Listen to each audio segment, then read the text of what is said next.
कांग्रेस प्रवक्ता नितिन भंसाली हमारे साथ जुड़ रहे हैं। मैं उनका भी रुख करूंगा, लेकिन उससे पहले लक्ष्मी नारायण जी मैं आपके पास आता हूं। लक्ष्मी नारायण जी, इस समय जो खासतौर से जो कॉन्फ्लिक्ट हम लोगों ने देखा है, इसमें प्रोटोकॉल कहता क्या है? अगर ऐसी कॉन्फ्लिक्ट की स्थिति दो स्टेट के बीच में बन रही है, जहां पर एक स्टेट में गृहमंत्री ये कहे कि हमारे पास जानकारी नहीं है, दूसरा उसको कॉन्ट्राडिक्ट करे, तो इसमें क्या होता है? किस तरीके से इन सारी चीजों को देखा जाए? फिर नहीं, इसमें सरकार के मध्य कम्युनिकेशन रिक्वायर्ड नहीं है। पुलिस और पुलिस के मध्य कम्युनिकेशन रिक्वायर्ड है, जिसके अंतर्गत संबंधित थाने को इत्तला कर देनी चाहिए, वहीं पे गिरफ्तार करके वहीं पे ट्रांजिट रिमांड लिया जाता है। ये बेसिक प्रक्रिया सीआरपीसी में अंकित है और उसी का पालन किया जाना चाहिए था। अब बाकी न्यायालय में प्रकरण ऑलरेडी जाया जा चुका है। जो भी जैसा भी न्यायालय इस विषय में निर्णय लेगा वो ठीक होगा। तो इसमें और मैं क्या कह सकता हूं, सिवाय इसके कि इस परंपरा को कहीं ना कहीं रोके जाने की जरूरत है कि लोग एक दूसरे को गलत भाषा का प्रयोग कर रहे हैं इस राजनीति के अंतर्गत या पब्लिक प्लेटफॉर्म्स पर। किसी को भी किसी के लिए नहीं करना चाहिए।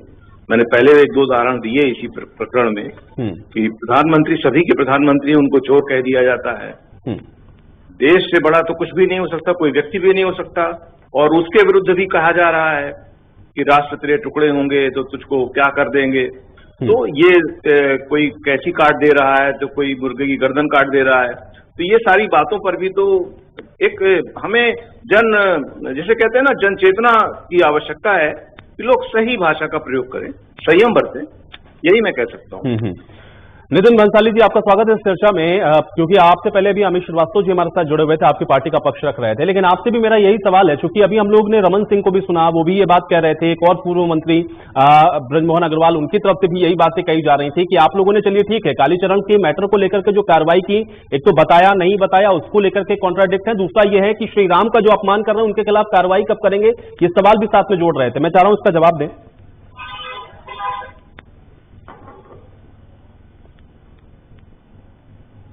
सर, मुझे लगता है आपकी ऑडियो म्यूट है, एक बार अनम्यूट करके देखें।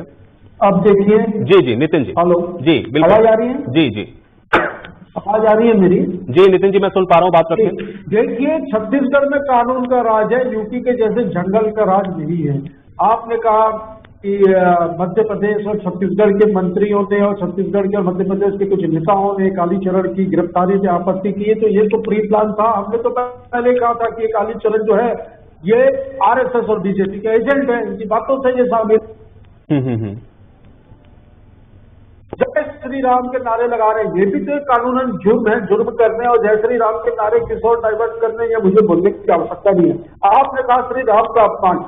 छत्तीसगढ़ में कानून का राज है। पूरे देश में छत्तीसगढ़ ऐसा पहला राज्य होगा जहां पर मुख्यमंत्री ने अपने पिताजी की गिरफ्तारी पर भी कानून की दृष्टिकोण से, कानून को देखते हुए कोई हस्तक्षेप नहीं किया। और उन्होंने अपने पिताजी को भी कहा, पुलिस को भी कहा कि जो कार्रवाई आपको करनी है, जो नियमों से, कानून से कार्रवाई है, वो कीजिए। और मैं बता दूं, माननीय मुख्यमंत्री के पिता जो हैं वो जेल भी गए थे किसी जुर्म के उसमें आरोप में। अब रहा सवाल कालीचरण का, तो जिस तरीके से बीजेपी के और आरएसएस के नेता सुबह से इसकी गिरफ्तारी के बाद एक्टिव है और बयान दे रहे हैं, इससे तो सारा इशारा एक तरफ हो रहा है।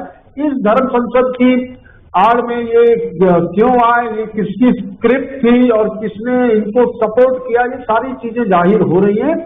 कड़ी से कड़ी कार्रवाई इस पाखंडी कालीचरण के खिलाफ छत्तीसगढ़ में होगी। मैं छत्तीसगढ़ की पुलिस को साधुवाद दूंगा, माननीय मुख्यमंत्री जी को धन्यवाद। नितिन जी, आप लोगों को तो पहले ही भी परमिशन नहीं देनी चाहिए थी, जब आपको पता है कि ये लोग स्क्रिप्टेड सारी चीजें कर रहे हैं। भारतीय जनता पार्टी इसका आयोजन कर रही, तो सरकार छत्तीसगढ़ के अंदर आप लोग चला रहे हैं, आपको तो आयोजन की इजाजत ही नहीं देनी चाहिए थी।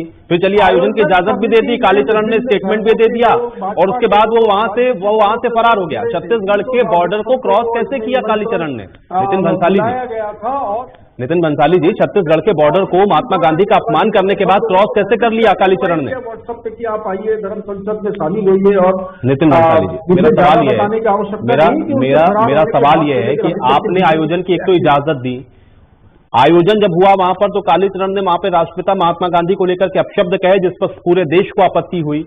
वो कालीचरण वहां से खजुराहो कैसे पहुंच गया?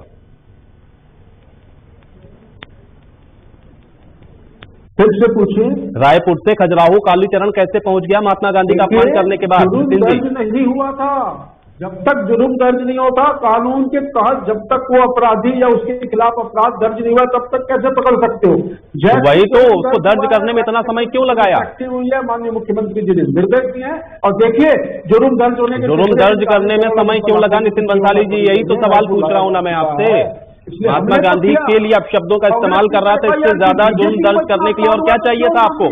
आज आप ये कह रहे हैं कि आपके यहाँ कानून का राज है छत्तीसगढ़ के अंदर, कोई यहाँ पर कोई अव्यवस्था नहीं कर सकता है, लेकिन महात्मा गांधी को अपशब्द कहे उसके बाद आपको जुर्म दर्ज करने के लिए कम से कम 24-28 घंटे का वक्त चाहिए। 32 घंटे के बाद आप उस पर जुर्म दर्ज करेंगे, 3 दिन के बाद आप उसको गिरफ्तार कर पाएंगे। बिल्कुल 32 घंटे के बाद जुर्म दर्ज नहीं हुआ है। मैं आपको बता दूं ये घटना 4:30-5 बजे की और रात को 11 बजे से जुर्म बिल्कुल, और उसके बाद वहां से कालीचरण फरार हो गया, 32 घंटों के कालीचरण फरार हो गया वहां से। यही तो कानून व्यवस्था है छत्तीसगढ़ की, गिरफ्तारी हो। यही तो मैं कह रहा हूं। मैं तो कह रहा हूं आपने 1 घंटे में दर्ज कर लिया, मैं तो 32 घंटे में भी नहीं जाता हूं। मैं तो कहता हूं आपने 4 घंटे में दर्ज कर लिया, कैसे फरार हो गया कालीचरण वहां से?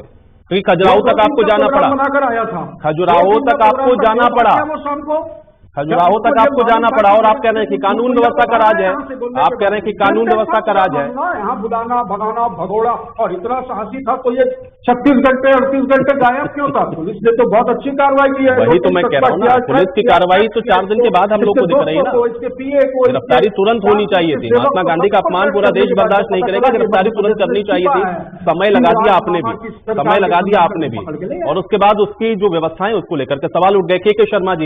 के शर्मा जी, अभी इस प्रकरण में आगे आप क्या देख रहे हैं? क्योंकि जो आरोप अभी लगातार लगाए जा रहे हैं कांग्रेस पार्टी की तरफ से कि बीजेपी बचाने की कोशिश कर रही है, बीजेपी उनके खिलाफ कुछ बोल नहीं रही है, क्या आप इसको इसी तरह से देखते हैं? और दूसरा, अभी रमन सिंह ने भी जो स्टेटमेंट दिया, या वहां के एक पूर्व मंत्री जो कि ब्रजमोहन अग्रवाल, वो भी यही बात कह रहे थे, राम का अपमान करने वालों की गिरफ्तारी कब करेंगे? क्या जानबूझ करके अब इसको पूरा उस वे में ले जाने की कोशिश है क्या के शर्मा जी? आपको ऐसा नजर आ रहा है?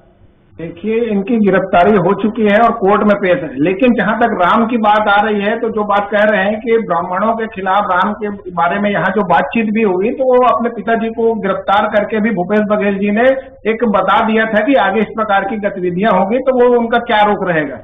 यहाँ जो 8:30 बजे उनके बोलने के बाद गए, उस समय कांग्रेस और भाजपा दोनों ही दल के नेता वहां पर उपस्थित थे। मुख्यमंत्री को वहां उपस्थित जाना था, वे नहीं गए, और पहले दिन डॉक्टर रमन सिंह पूर्व मुख्यमंत्री भी कलश यात्रा में मौजूद थे। हम सब ये सब जब बातें जानते हैं। अब ये है कि जो विचारधारा को लेकर चल रही है, एक तरफ राम की बात आ रही है, एक तरफ महात्मा गांधी की बात हो रही है, हम किस दिशा में चर्चा को ले जाना चाहते हैं? भाजपा के कार्यकर्ता और जो कांग्रेस के कार्यकर्ता वो देख रहे हैं कि किस दिशा में ये देश की राजनीति और चर्चा जा रही है। राष्ट्रपिता सर्वमान्य है, ये भी सही है, हिंदू धर्म के आराध्य है भगवान राम, ये भी सही है, लेकिन इन विषयों को लेकर हम चर्चा करते हुए जनता को किस दिशा में ले जाना चाहते हैं, ये भी है। भाजपा के नेता राष्ट्रपिता के खिलाफ जो अपशब्द कहे गए उसकी निंदा कर रहे हैं, लेकिन उनकी विचारधारा पर ही देश चल रही है। लेकिन जो बातें हिंदू को लेकर के वो चल रहे हैं, भाजपा की विचारधारा को लेकर के, उसमें कहीं न कहीं किस प्रकार से आगे इन लोग स्टैंड लेते जाएंगे, राजनीतिक स्टैंड क्या होगा, ये देखने वाला रहेगा। जी नेहा बग्गा जी, नितिन भंसाली जी की बात का जवाब दें। आप लोग हैं इन सारी चीजों के पीछे, बचाने की कोशिश कर रहे हैं, क्योंकि जब से गिरफ्तारी हुई है तब से आप लोग एक्टिव हो गए। आयुष जी, देखिए, पिताजी की क्योंकि गिरफ्तारी की बात हो रही थी, तो पिताजी की गिरफ्तारी भी हमने देखी, और 36 तरह के जो पकवान उनके सामने सजाए थे, इस तरीके की स्पेशल जो ट्रीटमेंट और गिरफ्तारी थी वो भी जनता के सामने आई है। खैर, आज का विषय वो नहीं है, विषय गंभीर है, और विषय गंभीर इसलिए है कि आपने गिरफ्तारी करी, गिरफ्तारी आपको करनी चाहिए थी, आपकी राज्य सरकार ने, आपकी पुलिस ने, प्रशासन ने FIR दर्ज करी थी। पर सवाल यह है कि कोई भी व्यक्ति आपके हमारे घर में पुलिस बनकर आधी रात को आ जाएगा और उसका नाजायज फायदा उठाएगा। जिस तरीके का आज इन्होंने एक उदाहरण सेट कर दिया है, आवश्यकता सिर्फ इतनी थी कि अगर इंटरस्टेट पुलिस आ रही थी, आपने गिरफ्तारी कर ली, तो गिरफ्तारी करने से पहले सूचना नहीं दी, कोई बात नहीं, गिरफ्तारी करने के बाद आपको कम से कम सूचना दे देनी चाहिए थी। और आज छत्तीसगढ़ की सरकार, छत्तीसगढ़ के मुख्यमंत्री, छत्तीसगढ़ के गृह मंत्री या प्रवक्ता कितना भी गला चीख कर बोले, पर इनका जो फेलियर है, जो इनकी बुद्धि है, जिस प्रकार के इनके विचार हैं, जिस तरीके से इन्होंने गांधी जी के विचारों की हत्या बार बार की है, ये आज भी सामने जनता के आया है। गांधी की हत्या मैंने तो पूर्व में भी सवाल पूछा था, नितिन बंसाली जी जरा ये बता दीजिए कि आज से 4 महीने पहले कमलनाथ जी ने, आज से 4 महीने पहले आपके वरिष्ठ नेता मध्य प्रदेश के पूर्व मुख्यमंत्री श्री कमलनाथ जी ने हिंदू महासभा के नेता बाबूलाल चौरसिया की ज्वाइनिंग करवाई थी। क्या वो महात्मा गांधी जी के विचारों की हत्या नहीं थी? करते हैं क्या आप महात्मा गांधी जी के हत्यारों के साथ खड़े हुए नहीं है? आप तो अपने कांग्रेस पार्टी के अंदर ज्वाइन करवाते हैं। आपके वरिष्ठ नेता जो कांग्रेस पार्टी से 40 साल से चुनाव लड़ रहे हैं, कमलनाथ, हिंदू महासभा के नेता बाबूलाल चौरसिया को कांग्रेस पार्टी में लाकर हथेलियों पर रखते हैं और उसकी ज्वाइनिंग करवाते हैं। इस पाखंडी को बचाने के लिए कहीं न कहीं मामला डाइवर्ट करेंगे, इस बात की जानकारी भी हमें है। आपके सारे आरोपों को मैं सिरे से खारिज करता हूँ। गांधी जी के विचारों को छोड़कर महात्मा गांधी जी को मानती हैं, राष्ट्रपिता को आप मानती हैं, आप लोग उनके अनुयायी हैं। आप मानती हैं, बार बार उनकी हत्या कर रहे हैं, उनके विचारों की हत्या कर रहे हैं। उनके शरीर की हत्या तो एक बार हुई थी, उनके विचारों की हत्या अब सुबह शाम दिन रात कर रहे हैं। और आपकी गिरफ्तारी की प्रक्रिया ने भी इसको सामने स्पष्ट करके रख दिया है। आप लोग बात करते हैं गांधी जी के विचार की, जो 84 कराकर कहते हैं कि बड़ा पेड़ हिलता है तो बड़ा पेड़ गिरता है तो धरती हिलती है, जो इमरजेंसी लगा। नितिन भंसाली जी, ये विवाद शुरू ही क्यों हुआ? ये विवाद क्यों शुरू हुआ? अगर आप लोग बता देते मध्य प्रदेश में वहां की पुलिस को आप लोग बता देते तो ये विवाद की स्थिति नहीं बनती। आपने ही मौका दे दिया इनको, फिर आप कह रहे हैं कि ये राजनीति कर रही है। क्यों नहीं बताया? राष्ट्रपिता का अपमान करने वाले को गिरफ्तार करने जा रहे थे। अगर ये आपको परमिशन नहीं देते तो और अच्छा मौका था आपके पास, लेकिन आप बताया भी नहीं आपने, और आप वहां से पकड़ करके भी ले आए और अब कह रहे हैं कि ये लोग इस पर राजनीति कर रहे हैं। मौका तो आपने दिया ना नितिन जी।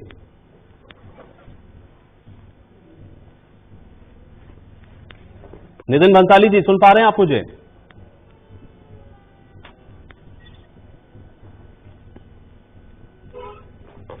चलिए, नितिन जी तक शायद मेरी आवाज नहीं पहुंच रही। लक्ष्मी नारायण जी, आप क्या ये केवल मैटर इतना ही है कि वहां की जो पुलिस है उसने जानबूझकर नहीं बताया, या फिर मिसकम्युनिकेशन हुआ है, या फिर इसको आप जोड़ेंगे कि कहीं ना कहीं पॉलिटिकल प्रेशर काम करते हैं? ये सवाल मैं आपसे इसलिए पूछ रहा हूं क्योंकि आप उस व्यवस्था में रहे हैं, आपको बहुत अच्छे से पता है कि ये व्यवस्थाएं काम करती कैसे हैं। क्या ये मिसकम्युनिकेशन हुआ है या जानबूझकर है ऐसा? नहीं, जनरली होता क्या है कि पुलिस अपना क्रेडिट लेने के लिए जो है वो आगे बढ़ जाती है और कई बार नियमों का पालन नहीं करती है, और उस प्रक्रिया में ये सारी कुछ गलतियां कह लीजिए या नेग्लिजेंस कह लीजिए, ये चीजें हो जाती हैं। तो वो तो खैर पुलिस की तो वर्किंग ऑल ओवर इंडिया लगभग एक सी ही होती है।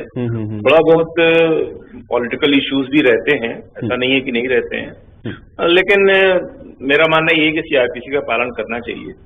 और अब रही बात इस बात की कि विचारों के प्रति आपकी आस्था है नहीं है, ये सब चीजों पे जो डिबेट हो रही है, तो बिंदु ये उठता है कि इतिहास के पन्नों में बहुत कुछ छिपा हुआ है।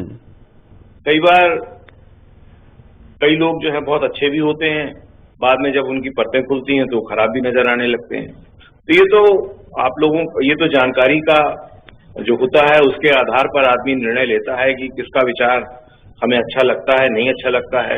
कल को कोई कांग्रेस पार्टी में होता है, आज बीजेपी में आ जाता है, तो इसका क्या मतलब निकाला जाएगा?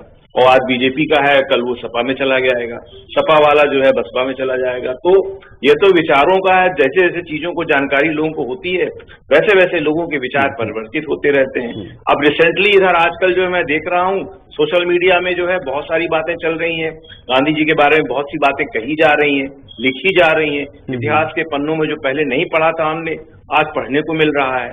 तो चीजें कभी कभी बदलती भी रहती हैं। तो अब ये सिर्फ गांधी जी का इश्यू नहीं है, बहुत से लोगों का। मैं समझ चाहता हूँ टेक्निकल इश्यू की वजह से मैं सुभाष चंद्र बोस का भी आप देख लीजिए, बहुत सी बातें पहले नहीं पता थी, इधर पता चल रही हैं हमको। बाल गंगाधर तिलक के बारे में भी बहुत नई बातें पता चल रही हैं। तो अब चीजें नई पता चलती हैं तो उसी तरह से विचारों में परिवर्तन भी आता रहता है। इसलिए ये डिबेट का बहुत महत्व मैं इसलिए नहीं देना चाहूँ, विचार तो बदलते रहते हैं, व्यक्ति के भी, समाज के भी। पहले कुछ चीज गलत थी, अब सही हो गई है, तो ये डिपेंड करता है। चलिए, नितिन भंसाली जी हमारे साथ जुड़ चुके हैं। नितिन भंसाली जी, जवाब दें। सवाल क्या हुआ जी, उसके जी। तो मुझे कुछ पता ही नहीं है, मैं देश में कट गया था। नितिन जी, बेसिक सवाल यही है कि आपकी जो पुलिस है उसने अगर सारा जो काम किया है बताकर किया होता मध्य प्रदेश पुलिस को तो फिर कोई दिक्कत ही नहीं होती। आपने उनको इन्फॉर्मेशन दी नहीं, आप उनको गिरफ्तार करके वहां से ले आए और इस वजह से आपने इनको मौका दे दिया और सुबह से हम लोग देख रहे हैं कि इस पर कन्वर्सेशन हो रहा है। और अगर ये आपको परमिशन नहीं देते बंसाली जी तब भी आपके पास बहुत अच्छा मौका था कि आप गिरफ्तार करने जा रहे थे एक ऐसे शख्स को जिसने महात्मा गांधी को लेकर के अपशब्द कहे। चैलेंज करें। नितिन बंसाली जी, गलत किया ही नहीं। नितिन बंसाली जी, सवाल सुन ले, पहले पूरा सवाल सुन ले उसके बाद जवाब दें, आराम से तसल्ली से पूरा समय दूंगा। मैं ये कह रहा हूं कि दोनों पक्ष आपके ही फेवर में थे। पहला तो ये था कि आप इनको अगर बता देते तो जो आरोप आप लगा रहे हैं इनके ऊपर कि ये उनको बचाने की कोशिश कर रहे हैं, ये कैसे बचाते वो सबके सामने आ जाता। दूसरा ये है कि अगर ये आपको इनकार कर देते कि नहीं हम आपको नहीं आने देंगे, गिरफ्तार नहीं करने देंगे, तब भी आपके पास अच्छा मौका था।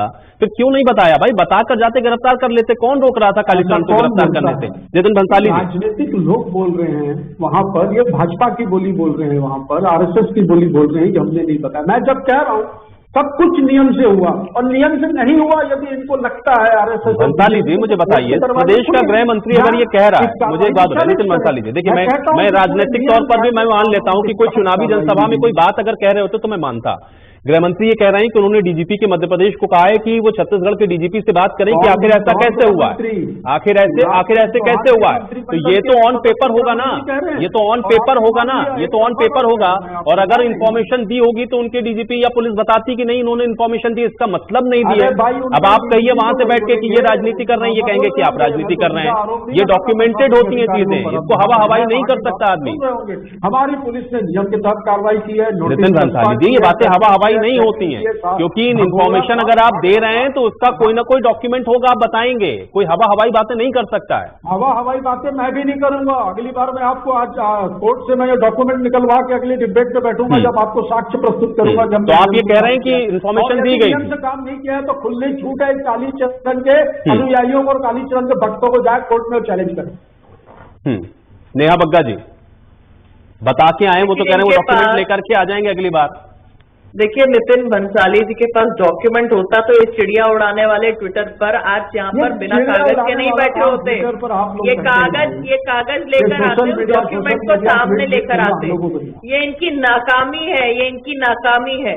ये हिंदू सभा के राजनेताओं को ला लाकर अपनी पार्टी में भर रहे हैं और असली हत्या ये लगातार और बार बार कर रहे हैं गांधी जी के विचारों की। मैं फिर से एक बार दोहरा देती हूँ। और सबसे बड़ी बात है कि छत्तीसगढ़ के आयोजन, छत्तीसगढ़ में आयोजन, छत्तीसगढ़ में कांग्रेस पार्टी की सरकार, छत्तीसगढ़ में कांग्रेस पार्टी का मुख्यमंत्री, छत्तीसगढ़ में कांग्रेस पार्टी का गृह मंत्री, और उसके बाद भी राष्ट्रपिता के खिलाफ कोई अपशब्द कहता है और वो अपशब्द कह के वहां से चला जाता है। छत्तीसगढ़ के नेता, छत्तीसगढ़ के गृह मंत्री सोते रह जाते हैं।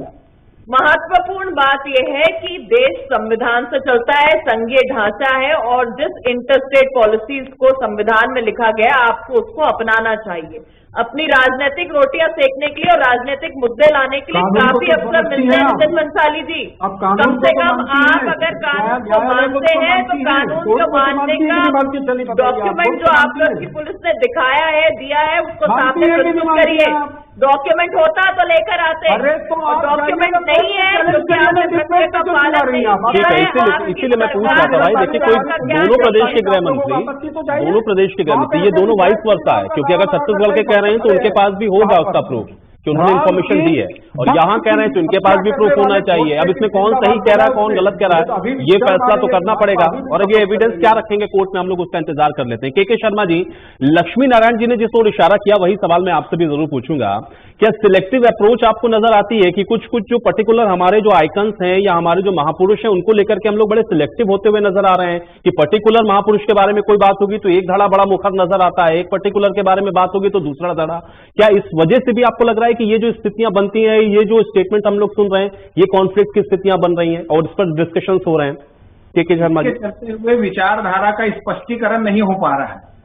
महात्मा गांधी की विचारधारा भी स्वीकार्य है, हिंदुत्व भी स्वीकार्य है, हर तरह की जब बात होगी तो, लेकिन देश का जो संविधान जो अब तक चलते आ रहा है, मैं फिर से वही कहूंगा, जिस सांप्रदायिक सद्भाव और की बात कही, राष्ट्रपिता का दर्जा उन्हें प्राप्त है और उसको भी चैलेंज किया गया था कि राष्ट्रपिता किसने कहा, क्या किया, क्यों किया, लेकिन सुभाष चंद्र बोस ने जो दिया है उसको आज तक सब स्वीकार है, केवल भारत है नहीं विश्व में स्वीकार है। दूसरी चीज मैं कहूंगा कि ये जो कार्रवाई हुई है इस पर जो धाराएं लग के कार्रवाई हुई, तो मुझे लगता है आने वाले समय में राष्ट्रपिता या किसी भी महापुरुष के बारे में या किसी आराध्य के बारे में, किसी धर्मगुरु के बारे में इस प्रकार की बात कहने से कहीं न कहीं रोक लगनी चाहिए। मैं तो कहता हूं धर्म गुरुओं के साथ साथ राजनीतिज्ञों को भी चाहिए जो हर तरह की बात करते हैं। संसद के भीतर भी हमने सुना है राष्ट्रपिता है कि राष्ट्रपुत्र है। इस प्रकार के विवादों से राष्ट्र को किस दिशा में ले जाएंगे, इस पर नेताओं को विचार करना चाहिए। बुद्धिजीवी हमारे राजनेता है, उनको इस पर विचार करना चाहिए।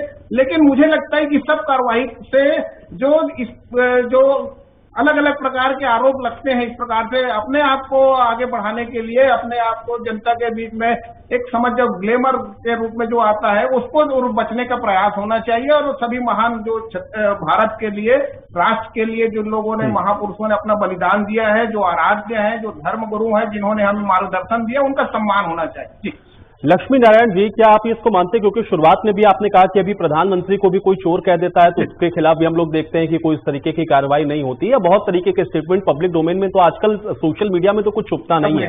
क्या ये सिलेक्टिव अप्रोच की वजह से आपको लग रहा है कि इस तरीके के जो डिस्कशंस हैं वो हम लोगों को अब देखने को मिल रहे हैं, कोई कुछ भी कह देता है?